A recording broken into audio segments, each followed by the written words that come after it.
All right, ladies and gentlemen, we are back and we're going to head into game number 3. Ladies and gentlemen, this is the last game and also decide who actually advances into the NASL season number 3.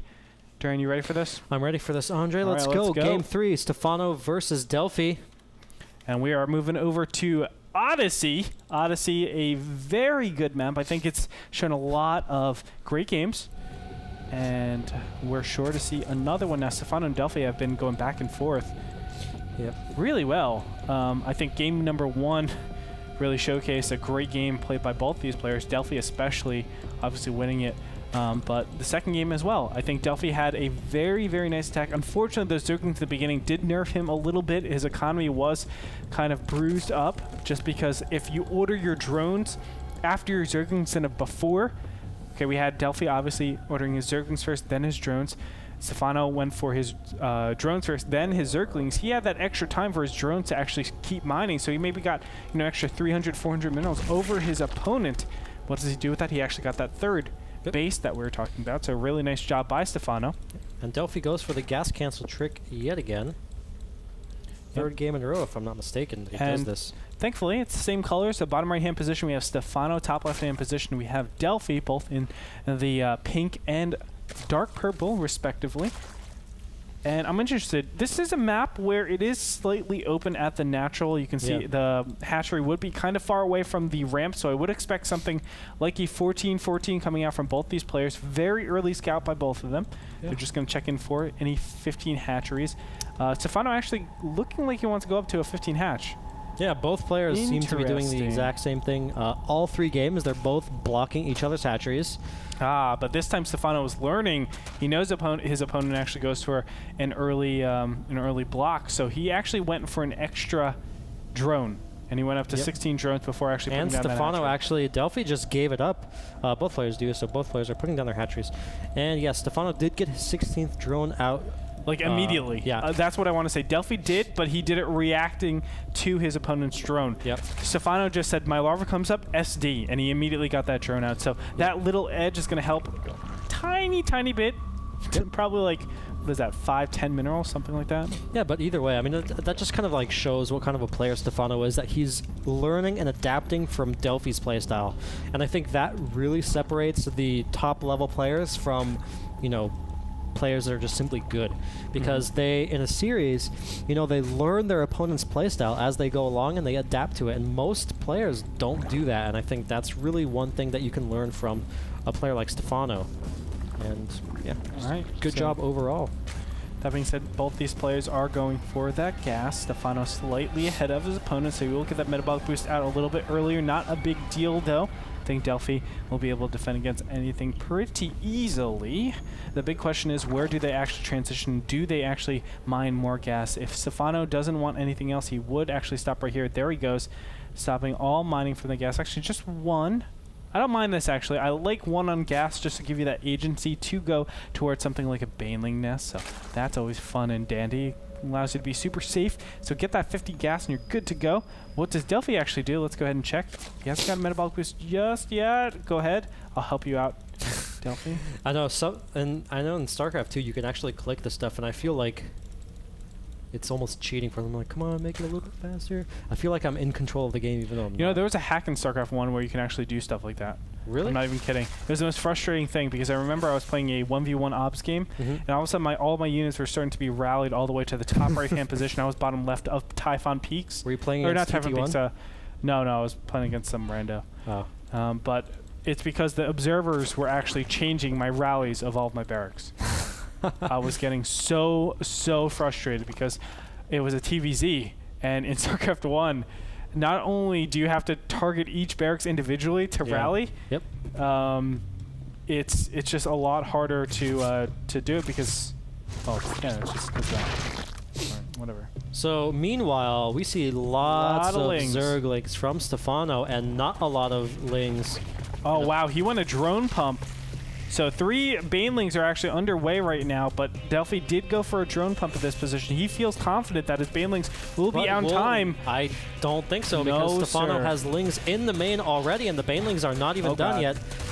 Delphi needs to get a really good, drone micro on here, and actually Delphi might be losing this queen if he's not careful. Yep, it looks like Stephano is rallying more Banelings in here. Three Banelings, or 3 Zerglings are actually able to die to that one Baneling, but Stephano is just overwhelming his opponent. Let's go ahead and look at the income tab. 22 Harvesters apiece. But killed 8 drones. This is not looking good for Delphi, actually, and it's just, you know, a little bit greedy by Delphi to go that one extra round of drones, and it's really hurting him right now. Yeah. So Stephano did pull back a little bit, so Delphi is alive, but he only has 1 queen, and it's almost dead. Stephano, meanwhile, has 2 queens. He has a very healthy economy. He's making a lot of Zerglings and a lot of roaches. He's just going to go for it. He kind of smells blood in the water. He knows that he's very close, that Delphi is weakened, and he's just going to go straight for the jugular, and I do not dislike that at all.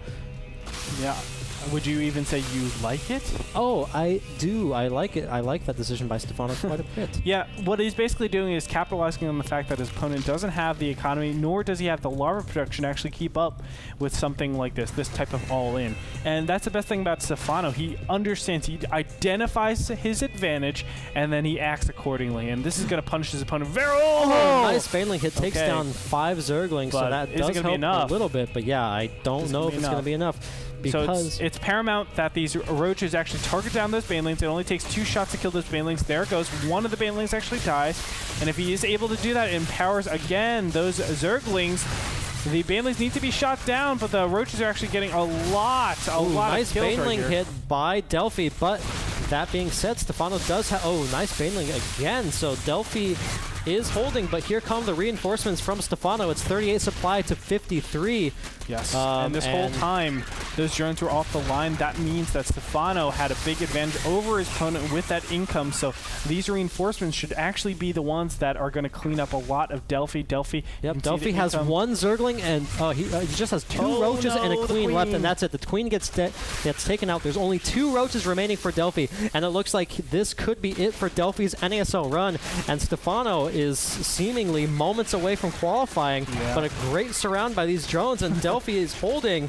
Yeah, I don't think it'll be much more though. 16 harvests to 25. And remember that larva advantage for Stephano. So Stephano is going to run here with some Zerglings, but he's going to wait until some additional roaches are going to get over to his opponent's side and then start to push in. You can see 4 roaches behind there, and now this is going to be Delphi's big trouble because he doesn't have any capacity to make any more drones. Delphi is pulling all of his drones off the line, but they get caught off guard and out of position. And once again, Stephano is just rallying units across the map. 3 more roaches left for Delphi. 3 roaches, 4 Zerglings, and grabs Delphi GG's, and Stephano takes it 2-1. So, ladies and gentlemen, we have Stephano entering NASL Season 3.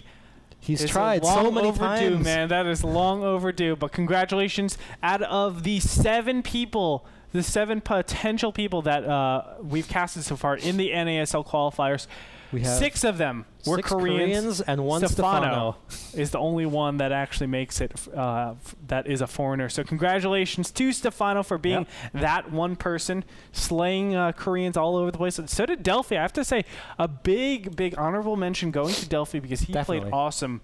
And I think, you know, sooner or later he will be entering the NASL season group stages. I would almost expect him to because he looks so good. If he continues on this trajectory and with this improvement, I would not be surprised if Delphi is the Stephano of next season, getting in with a bunch of Koreans. And that being said, you know, I want to first of all congratulate the players who qualified yesterday: Polt, Ryung, Alicia, and Puzzle. So 3 Slayers players have advanced yesterday. Gonzi advanced today, so all 4 Slayers people who entered the qualifiers, except for Boxer is actually the only one who didn't make it, unfortunately. TSL Polt made it in. And now we have Stephano, we have Zenio, and of course we have Gonzi. So the only match that's remaining is Alive from Team Fnatic versus Bling from Team Dignitas, and that match is going to be played Monday. Bling is at the LDLC tournament in Paris right now, so he was unavailable to play. And of course, Alive, being the manor bear that he is, agreed to reschedule the match, even though Alive woke up at 4 a.m. Bling didn't show up, but he talked to him, and they agreed to reschedule, so that will be played on Monday. So we will see who the 8th and final player in NASL Season 3 is going to be come Monday morning. And that should do it for today for this live section. Don't forget that the NASTL will be played 6 p.m. PST, and directly after that we will have the NASL Sunday Showdown. So definitely Saturday, dude. How do I always forget what day it is? How do I consistently do this? I'm going crazy. Seriously, I always think every it's a Saturday different day. you're like, every Saturday Sunday show match coming up, man. I know. I'm like, what the hell is wrong with me, man?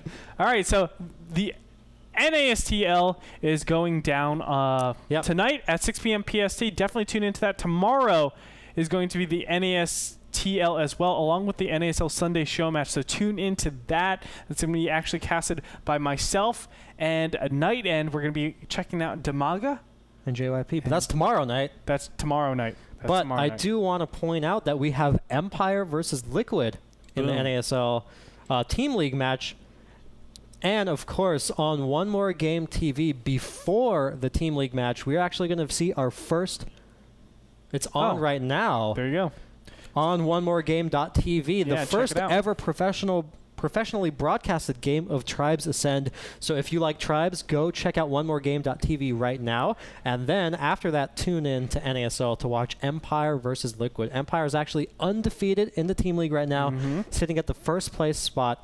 Liquid lost to Rocks last week, so now they're looking for revenge. So we're going to have to see if Liquid can take down the Juggernaut in Empire, and that is tonight and again tomorrow, Sunday show match. So check that out and go to onemoregame.tv. Check out Tribes. And Andre, thank you for letting me cast with you today. You're welcome. Touches me.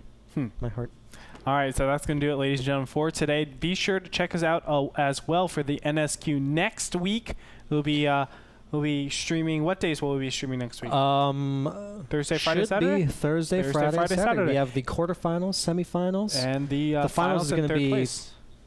Yeah, so Thursday and Thursday and Saturday. Saturday. Yeah. Yeah, it's not enough games for 3 days. The finals and the third place will be played on Saturday. A little bit after. Yeah. Because we want to give the players, time, because it's $1,000 prize pool. Yeah, $1,000 prize pool. So definitely tune into that, ladies and gentlemen. But that's going to do it for this section. Be sure to check out NASTL. I want to thank our sponsors, of course, Azo Monitors, iBuyPower Computer, Kingston HyperX, Cooler Master, and Beyond Gaming. Check out the Twitter giveaway and Facebook giveaway, twitter.com/AzoUSA, facebook.com/AzoUSA. Check us out on NASL TV on both Facebook and Twitter. And last but not least, check out Beyond Gaming's new desktop app. Again, beyondgaming.com/page/BG link. That's going to do it for us. Everybody at the studio, thank you so much for tuning in. We will catch you next time around. Thank you, guys, and see you next week. That was the perfect outro. Hey, son of a bee.